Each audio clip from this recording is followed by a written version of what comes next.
We're there. Look at that. Woo! Okay, ladies and gentlemen, we want to welcome to the stage now Mr. Tim Clancy. He's the webmaster of AmityvilleHorror.com and one of the hosts of Encounters Live. He is going to tell you a little more about him and what he's brought to show us today. Now, I believe he told me that he will be opening the floor up for questions when he's through. So this gives you a little time to think of your really good questions. What we will do when he opens the floor up, raise your hand. I will come to you with the mic so everybody can hear your questions nice and clear. Okay? Okay, Mr. Clancy. All right. Give me just a minute here because this computer is like an old 386. It takes a while to get loaded. So just a moment and we'll get started here. I'll tell you what, I'm going to hand you the microphone. Why don't you give us a little information about yourself while you're doing that? Sure, we can do that. Multitask here, multitask. All right.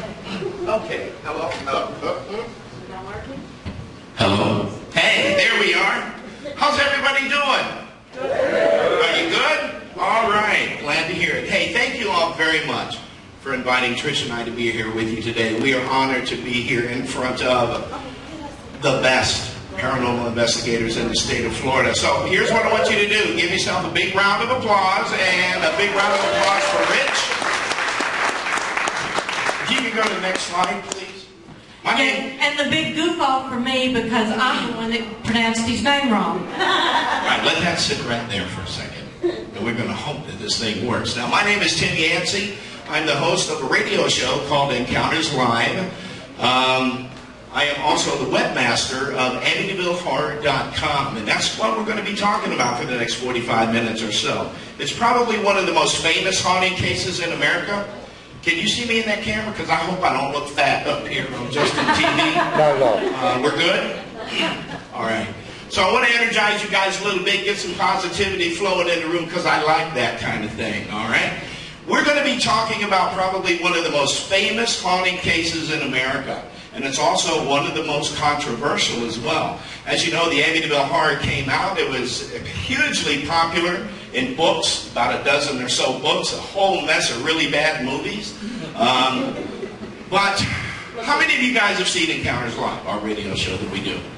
That's about how many people I thought. All right, but what is that? Uh-oh. Hold on. He hit enter. No. Who hit enter? You hit enter? Sorry, I'll let you do it. Yeah. But no, I tried to read it. All right, so let's try this. Cancel. We're here. Let's try that. Just a moment. This is how my radio show goes half the time, too. I see things spinning and clicking.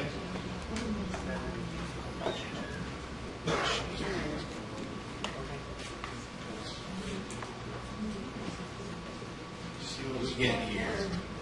How's that? All right, we'll start right there. Whoa. He always reminds me of that one guy from Planet of the Apes. That guy. He's going to haunt your butt for saying that. Listen, a little background about me. 1968, my family and I experienced a very violent haunting. We're from West Palm Beach, and it was something that frightened and terrified us for a number of years. In reaching out to the paranormal community, I talked to several other people who were haunting survivors looking for some help, because back in the 60s and 70s, you didn't have TV shows. You didn't have conferences, amazing conferences like this one.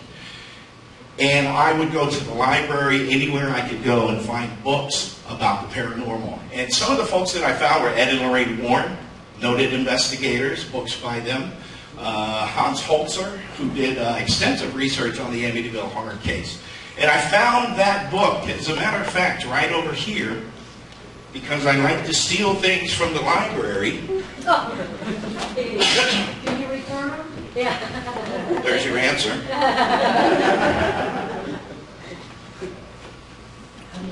I found this book when I was 13 years old. It's called The Amityville Horror. There were so many things about that haunting case that rang true for me because I was experiencing the same things. my family was going through that, and we experienced, and I read a lot of commonalities in there. And this book, I still have to this day, is signed.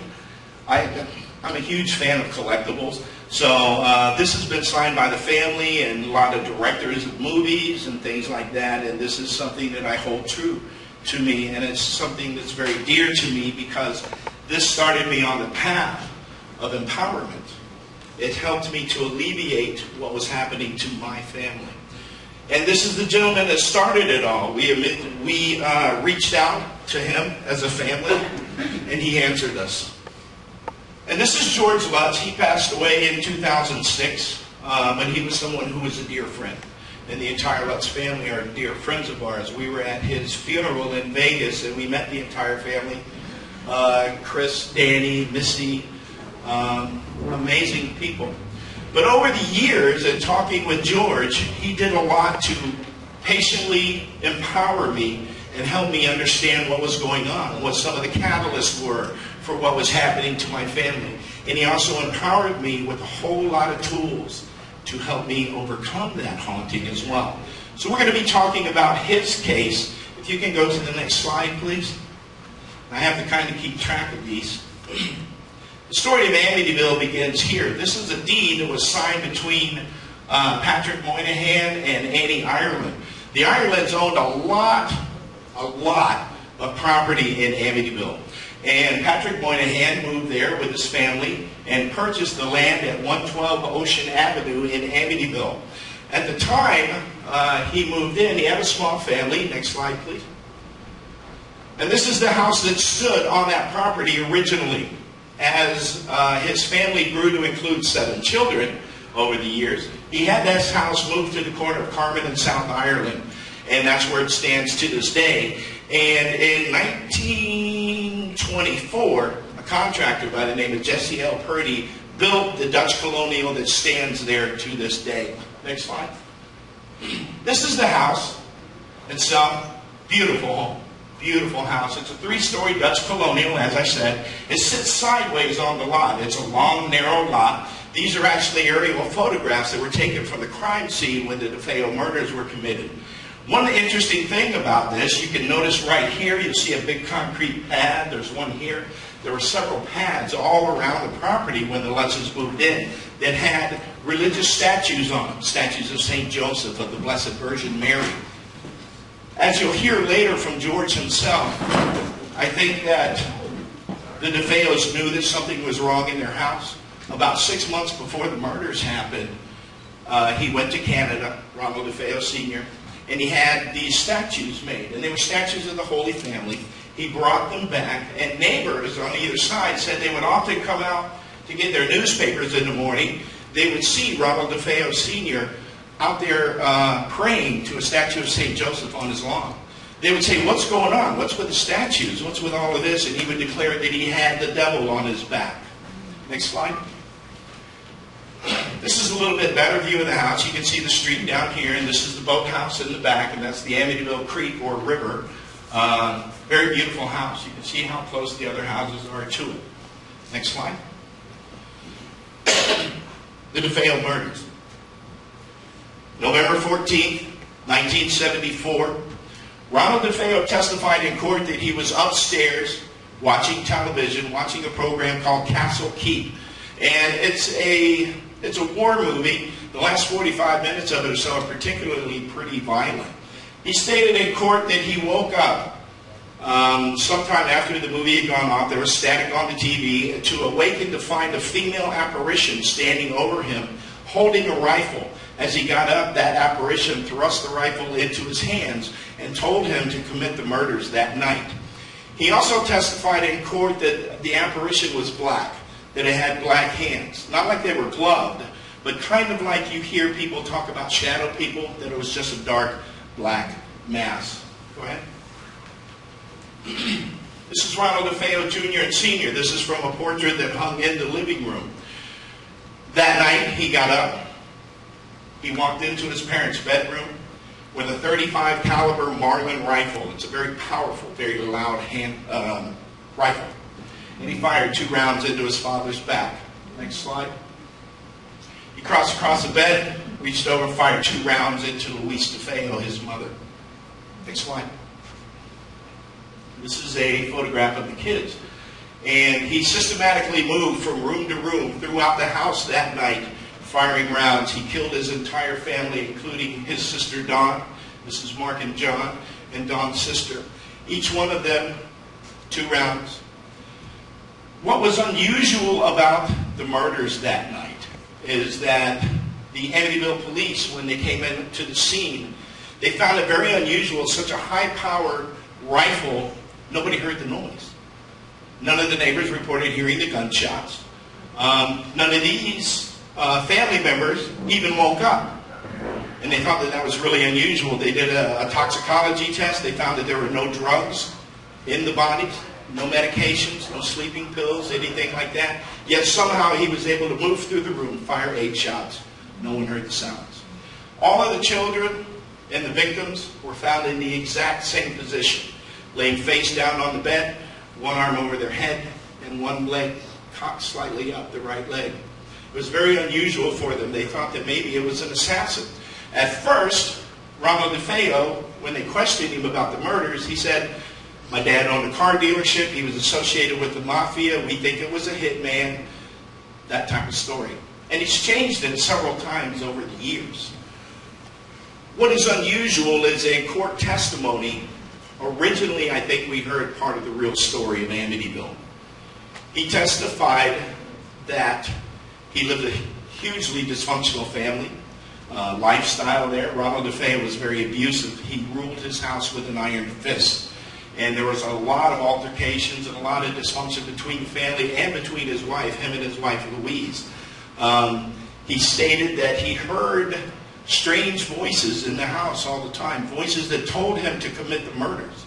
He said that he saw strange and shadowy apparitions moving about the house the night that that happened. And he said that his house was always haunted.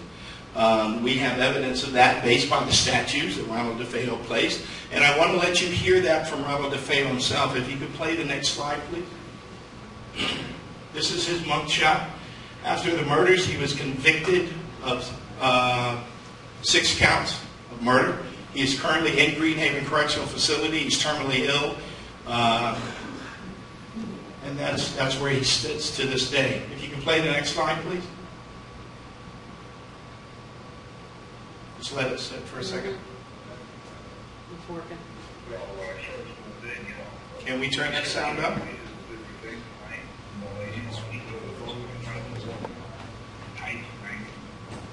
Do we have an amp? It's not coming out of here. It's out of your speakers. We can come back to that. We have an amp somewhere. There it is. Let me see here. See what I can mess up while I'm back here. One of these is the out. I'm guessing it's this one. And that's probably the gain. And, oh, what's this button? Let's try this. You want me to go back and then back? Can you go back and then go back to it? Yep. Hold on. Please? I'm going back. And if it's really loud, I'm sorry. Well, get back and it's not going back. 1 second. Hold on. Okay. You're not catching us at our best here, are you? Okay, Wait, go ahead back. Now one more. Let's try this. Keep it. Hold your breath. Well, when I first moved in, I'll find I was it. hearing noises and different things at night. Noise, like he does let somebody might have walking around, tight, banging. Oh, they were always screaming. Somebody's in the house, closed door. Once in a while you'd hear screaming, but there wasn't nobody screaming. Very interesting when it comes to that. People say, well, how come the Lutzes were the only ones haunted there? That's not the case. The DeFeos reported paranormal activity in the house long before the Lutzes moved in, and there have been cases of people who have lived in the house afterwards experiencing phenomenon as well. Can you go ahead into the next one? The Lutz haunting. George and Kathy, when they met, they were married exactly 1 year later. George was an air traffic control person. He worked for the Air Traffic Control Service. And they met, they got married, and they started looking for a new home for their new marriage. And they had spent probably looking at 30, 40 homes that summer. They really extensively looked around for homes, and they were just not having any luck whatsoever with that. Can you go to the next slide? This is the family. You see Danny and Chris. There's Missy over there. And this is George, and that's Kathy right there. They were having a real difficult time finding just the right house for the right marriage, you know, a lot of kids, that kind of thing. So they spent the entire summer looking. Next slide. This is the house that they lived in before Amityville. This is George Lutt's house. It was in Deer Park. Kathy owned a house. George owned a house. And what they decided to do was move in with George at this home, sell that house that Kathy was living in, and they sold it for over $40,000. And eventually, when they found a new house, sell this one as well. That's key here in just a minute. Next slide. Finally, the realtor, her name was Edith Evans with Conklin Realty, and this is the ad that was in the paper for the Amityville house, said, "Let me show you guys how the other half of Amityville lives." And she took them to the house at 112 Ocean Avenue. Kathy fell in love with that house. It was everything that she was looking for. Right away, they went to Columbia Savings and Loan, got a mortgage, paid $80,000 for that house. Okay? The key part of this is they just sold their two homes, which were sold well over $40,000 each. They had the money. So when you hear these stories about they were broke, they couldn't afford the mortgage, so they got out of the house, it's not true.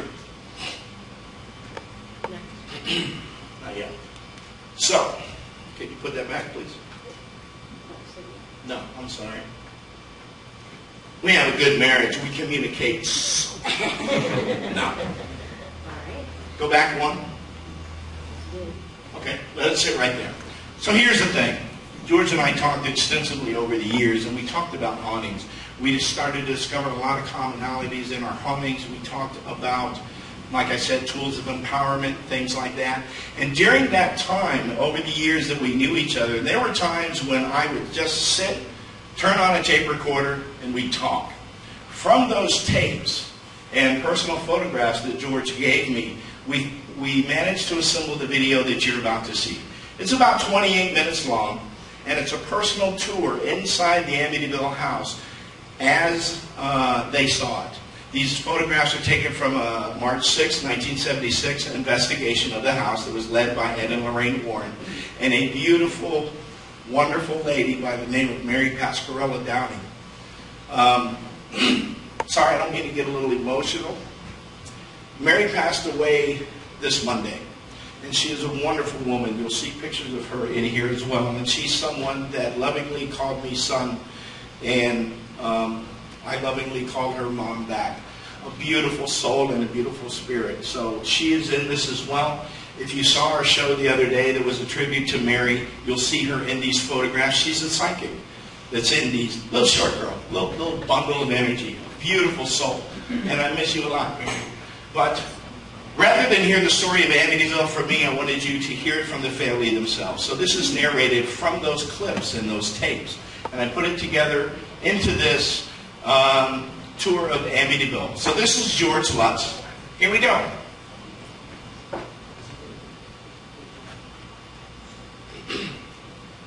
I hope.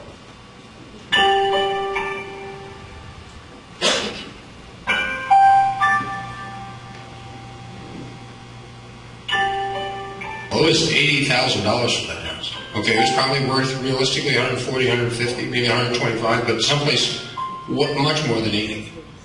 And we had looked at homes, probably 40, 50 homes before we saw this. I have no idea. This had a full basement on the water with a boathouse, with a driving garage, with a pool.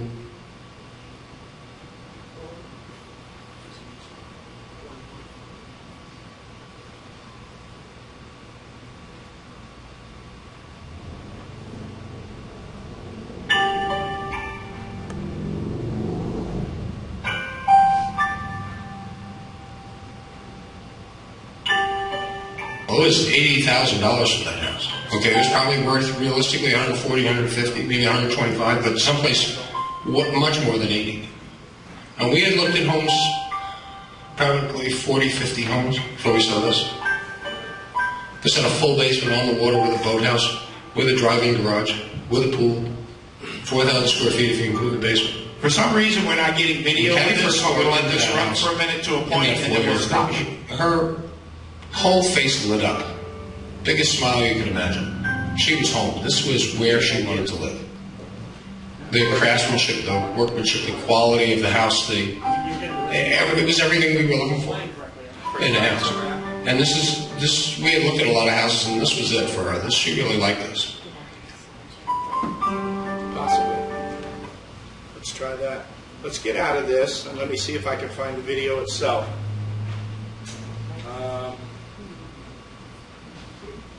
Sometimes we listen to each other. It works good then. Yeah.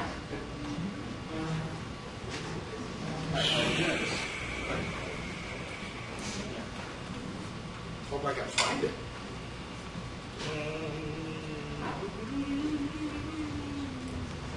What's that midget wrestling?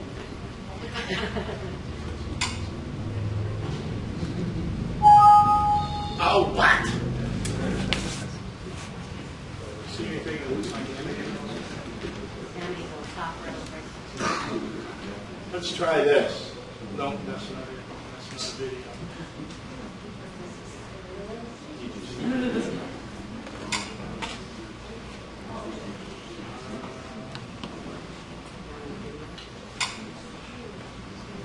Ice Age, Michael Jackson. You want to watch Michael?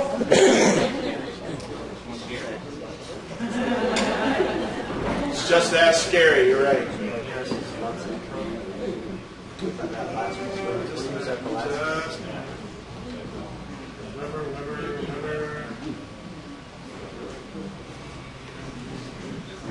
One more place.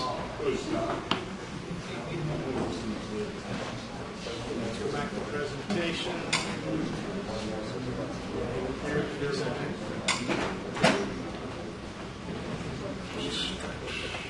some great pictures of us.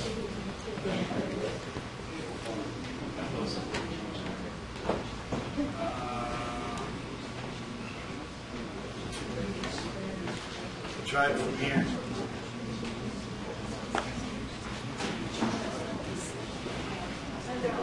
It's a Kodak, is what it is, probably. So we'll try it from here and see if it works.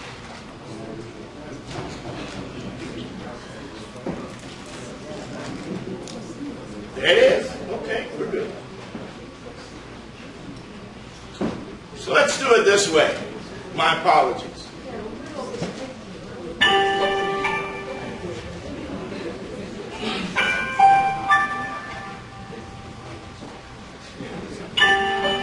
Well, it was $80,000 for that house. Okay, it was probably worth realistically 140, 150, maybe 125, but someplace much more than 80. And we had looked at homes, probably 40, 50 homes before we saw this. This had a full basement on the water with a boathouse, with a driving garage, with a pool, 4,000 square feet if you include the basement. When Kathy first walked into that house, in that foyer, her whole face lit up. Biggest smile you could imagine. She was home. This was where she wanted to live. The craftsmanship, the workmanship, the quality of the house, it was everything we were looking for in a house. And we had looked at a lot of houses, and this was it for her. She really liked this. When the DeFeos lived there, they had a little sign on it that said High Hopes. And what the prosecutors for the murder case wrote a book later on called High Hopes. We had the sign taken down before we moved in.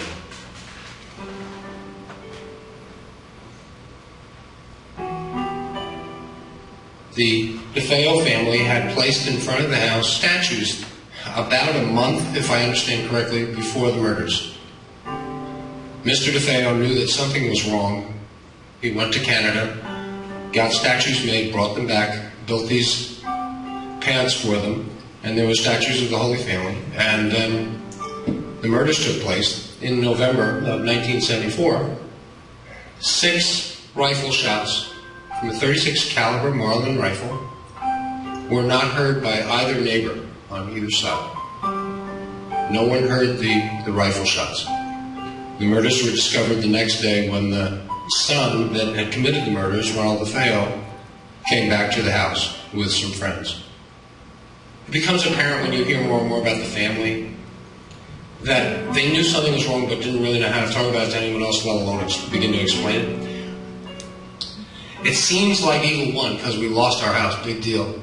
It took a while to get to the big deal part. It's only a house. We got to live. People before us didn't. People after us had life much worse that lived there. It's only a house. And we learned so much. Does it mean I would do it again if I was given the option? No, I wouldn't push that button, I don't think. I would do just about anything not to go through that again.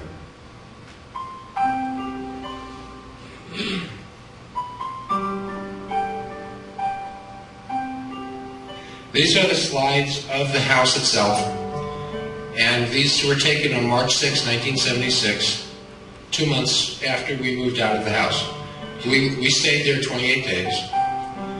The murders that had taken place in the house was a year before we had moved into the house and bought it. This is the very front of the house facing. The street would be right behind us, and the river would be to the back.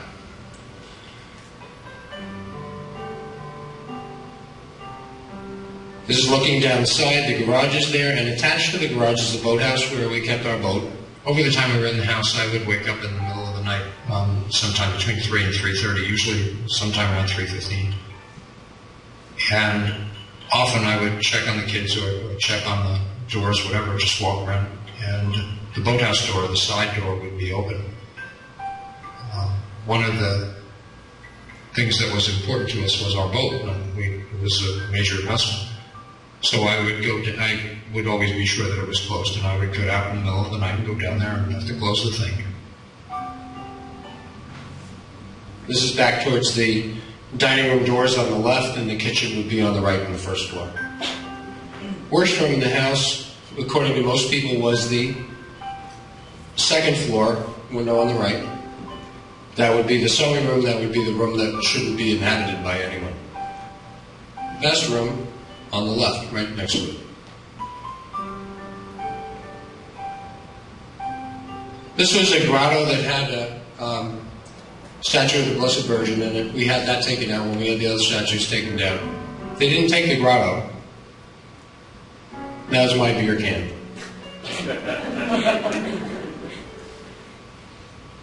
This is Ed Warren and Jerry Salvin. Jerry's from Duke University, from the Psychical Research Institute there. He was an investigator that came up when the investigators came on March 6, 1976. Ed Warren headed up the investigation. And this is them having a bit of a discussion before they went on in. There's a house, one of the houses across the street. You can see the kind of neighborhood it is. This is Lorraine Warren, Ed's wife, and Ed. And these two fellows are from the New York Psychical Research Institute. And that's Dr. Carlos Osis on the left and Dr. Tenhouse in the middle, kind of strange looking guy. Dr. Tenhouse levitated about 2 feet off the ground when he first walked in the house. He told Ed Warren that. It's on tape. Then a few years later, they were all on a TV station doing interviews, and these guys denied even being in the house, said they weren't even there. It became fashionable not to be associated with this when so much controversy came up and people started calling it a hoax.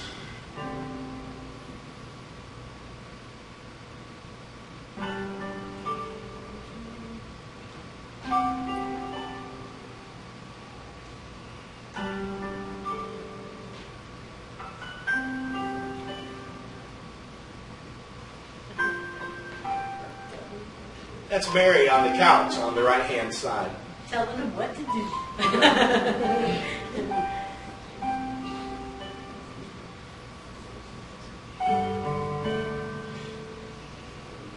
This is one of the cameramen from Channel 5 News that also came in to record the whole day. He eventually had to quit at one point. He experienced what's known as tachycardia and had to go sit down. They were in the middle of a seance and it got a little bit too exciting for a little while. And Then he came back. Years later, he didn't talk about that or wouldn't admit to it, but Laura DeDeo, who was a reporter for Channel 5, still tells the story in her own words. So the house was pretty full to be investigated that day with a lot of people, no children or anything like that, but full day of adults that are interested in this kind of thing, and they were there to make their own determinations. My wife and my family and I were not there. We just gave the keys and said, you tell us what you think.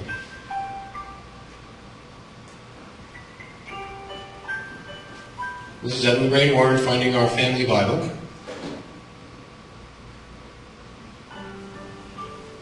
This is part of the front living room. This is just, as you see the house, we did not go back for these furnishings. They were eventually auctioned off the following July. I got a trunk that my grandfather had made for me, a chest, and the van that we owned and left the house in had my boat towels from my boat. We had like these blue towels that said smoking on them. Those, I still have those. Still wash my cars with those. The clothes were donated and the food was donated to the Salvation Army. Friends of ours went in on Easter Sunday and took everything out that was donatable. This is on the second floor landing going up.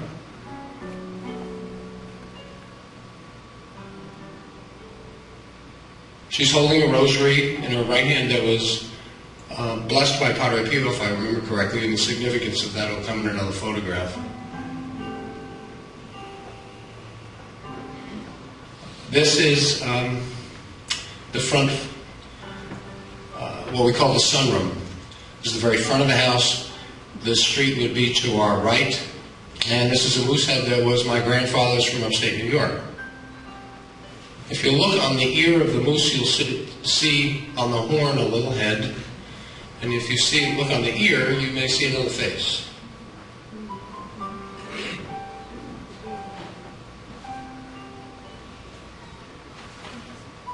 It's said to be a likeness of Padre Pio, who's now Saint Pio. The significance is more that that's what who Lorraine was praying to before she went in the house, whose rosary she was holding, and who she had asked to come and be protection for them or with them that day. Padre Pio had the stigmata, the 5 wounds of Christ that openly bled for 50 years and 3 days. He died in 1968. He was noted for, from the time he was a child, being attacked. His family moved him into a separate building. They could not live with him. He would come and be attacked every night. And then they would find this room wrecked, and they would find him with a pillow under his head, and his mother would say to him, "What happened?" And he would say, "This lady came and put the pillow under my head and told what was here to leave." If you swore in the same room as he would run away and cover his ears. When he was a child, he couldn't even allow himself to hear such things. He was an extraordinary individual. He was documented so many times as bilocating, being 2 places at the same time. He hated evil, and I believe that's one of the reasons why the Warrens had a special fondness for him.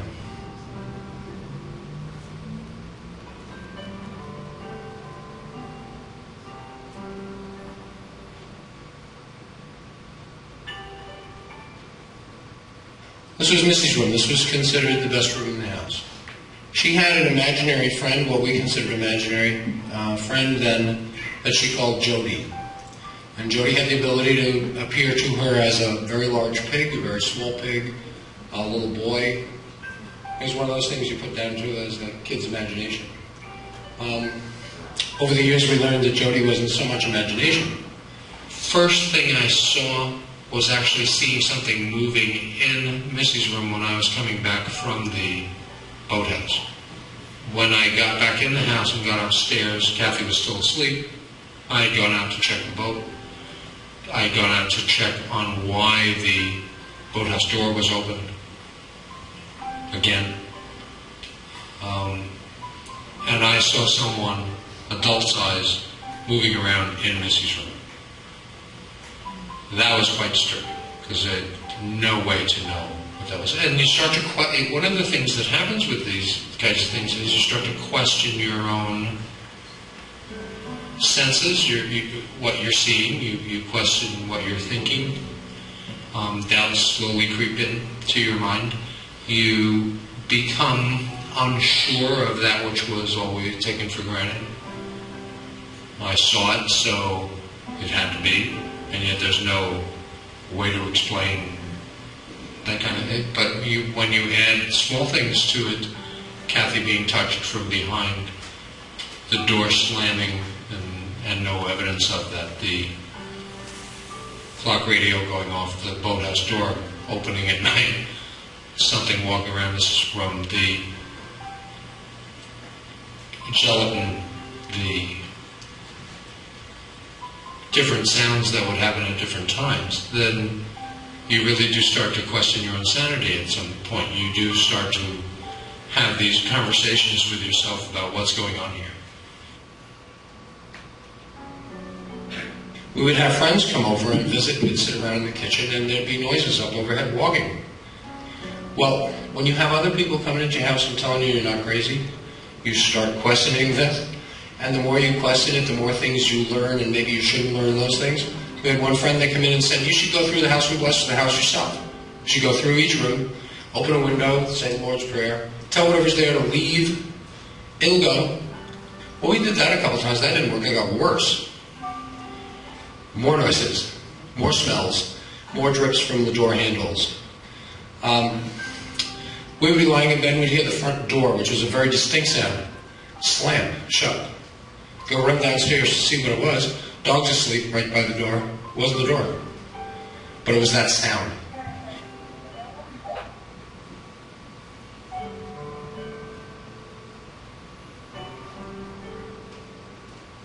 This was a ceramic lion that my wife Kathy had given me, and we actually threw this out at one point, and it came back into the house on its own and was there the next day again inside.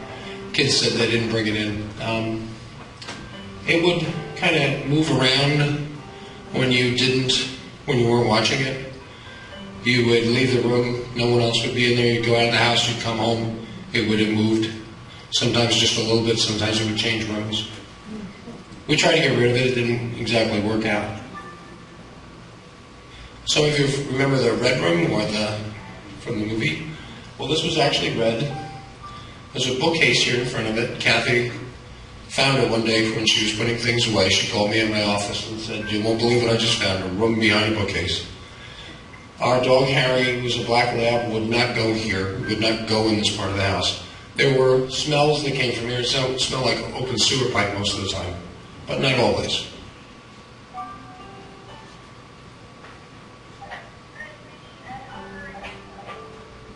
Disembodied voices. This is the third floor looking down to the first floor.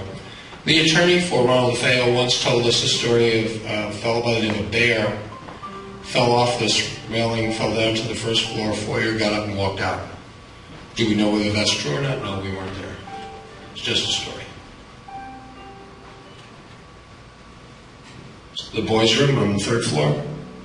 My boy Danny, yeah, the window, when we were blessing the house, one of the things, remember, we opened the window and say the Lord's Prayer first and then tell us there. Yes, his fingers were flattened. They actually were so flat that there was no doubt he had to go to the hospital. By the time we got him dressed and went to go to the hospital, his fingers were fine. I don't talk about what the boys experienced except in very general. They're adults now, it's their story. What they choose to tell about what happened to them is up to them. And I think it's improper for me to take that upon me. Okay. They were glad to leave.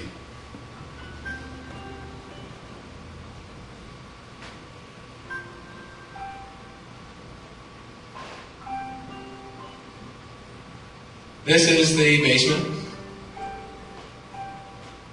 And that's Ed Warren checking out, see how much food we left behind.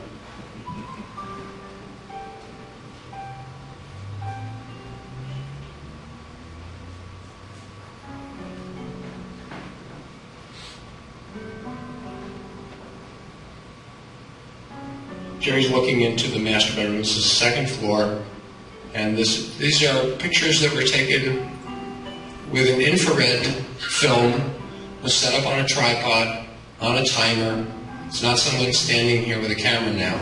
These are just automatic pictures.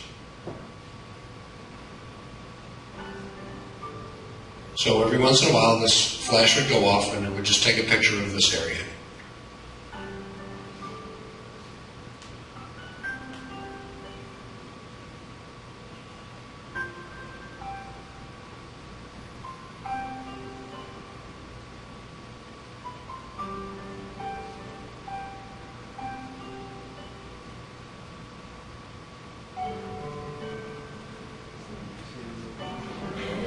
It's a little boy looking out of the room, as near as we can tell. When we asked Missy if she knew who this was, she said, yes, that's Jody. He would come and play with me. Missy's the only one that ever saw this little boy. Except for Kathy's sister-in-law, did see a little boy in that room one night. He was blue. He didn't look like this. So we're not even sure it was the same entity.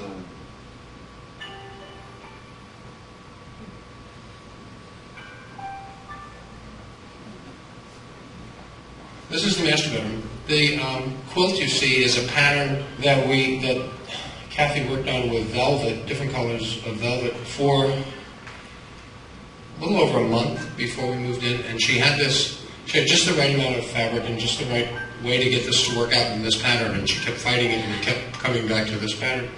Years later, we were told that it is very similar to the kind of bedspread that's used during Lent only in Louisiana area.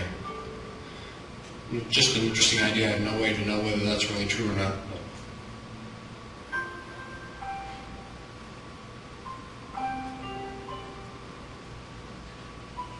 This is considered the worst room in the house. This is the second floor, back next to Missy's room. We used it as a sewing room. When Father Ray went through blessing the house, this is the room that he was told to get out of the house from. 2 boys of the family that were there were killed in this room. And this is where the flies would appear on the windows and stay. And they would go and come. They weren't always there. That was the crucifix on the wall there to her right that was downstairs before.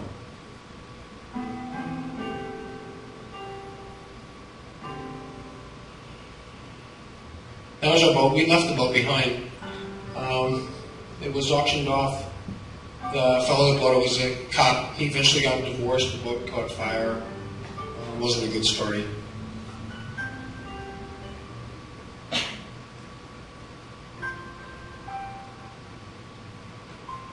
This is Kathy in the process of getting a lie detector test.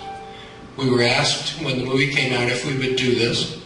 We were told that if we failed them, they would make that public. If we passed them, they would make that public. That same day, we did the Merv Griffin show, and the results were done, but they didn't make them public.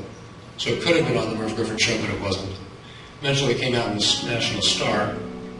It's Michael Rice taking her test.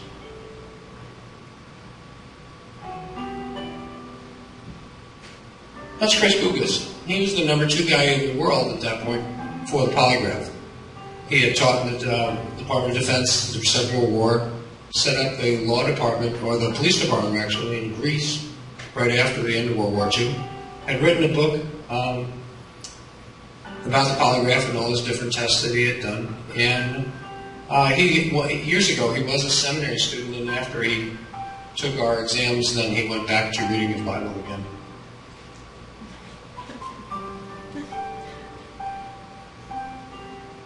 I know who these guys are.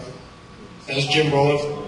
Margot Kidder didn't want anything to do with us. We met Jim Broloff a number of times, but Margot Kidder didn't want anything to do with publicity, or she didn't believe in this. She did the movie and disappeared. She thought the movie was kind of beneath her, but she was under contract.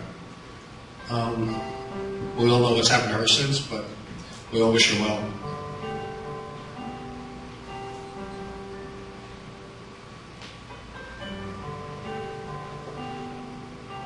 I was asked to write an introduction last year for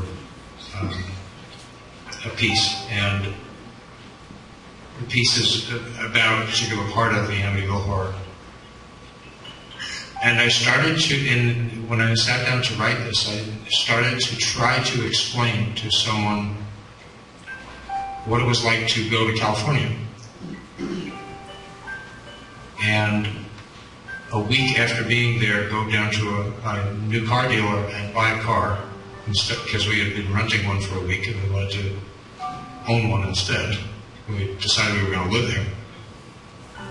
And I'm sitting in the showroom waiting for the finance papers and the insurance papers and the car to be prepped, and Kathy's there and the kids are there, and we have a house full of all of our stuff back in New York. We have lived through something that we don't understand, and all we know is that we're glad to try to start over somewhere else. And the traffic it's a beautiful sunny day in Southern California. It's springtime, it's a week after Mother's Day, 1976.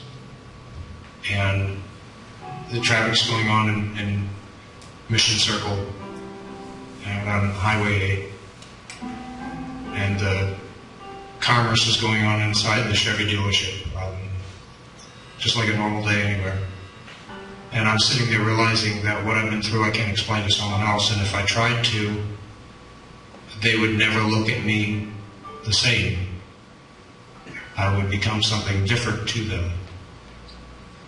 A wacko, someone who they're sorry they started a conversation with, whatever. But I realized that I've been through something I really can't explain to myself, let alone to someone else. And there's that feeling of aloneness or alienation, as I term it, that I could, as I said before, I could try to explain the process, but it would take so long, and I'm not sure I would be able to even communicate it so that you would have a sense of it as I do.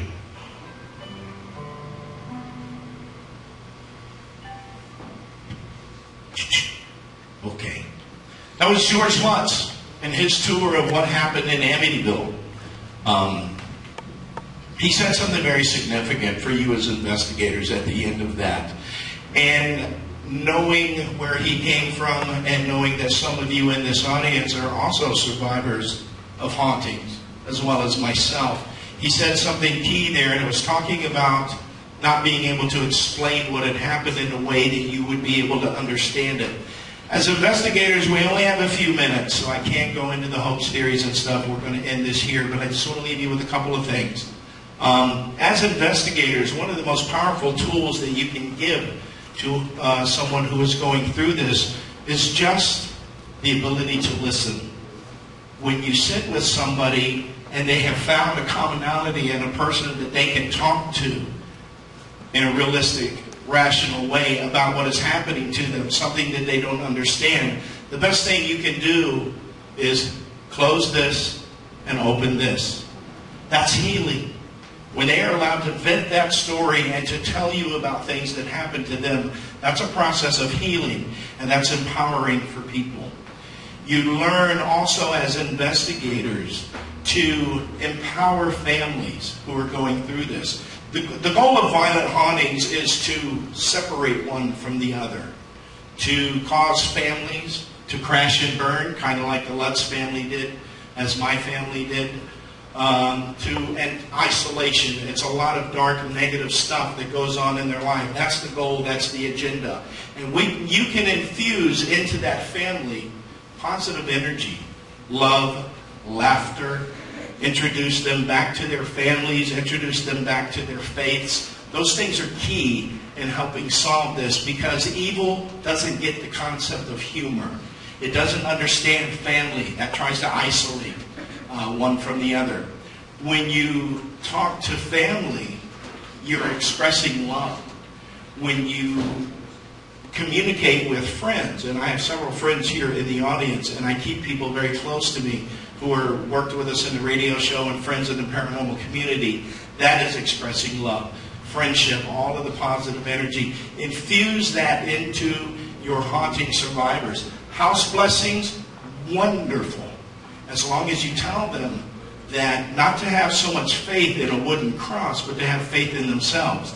That cross is a tangible reminder of their faith. It's something physical that they can hold in their hand and garner their faith around.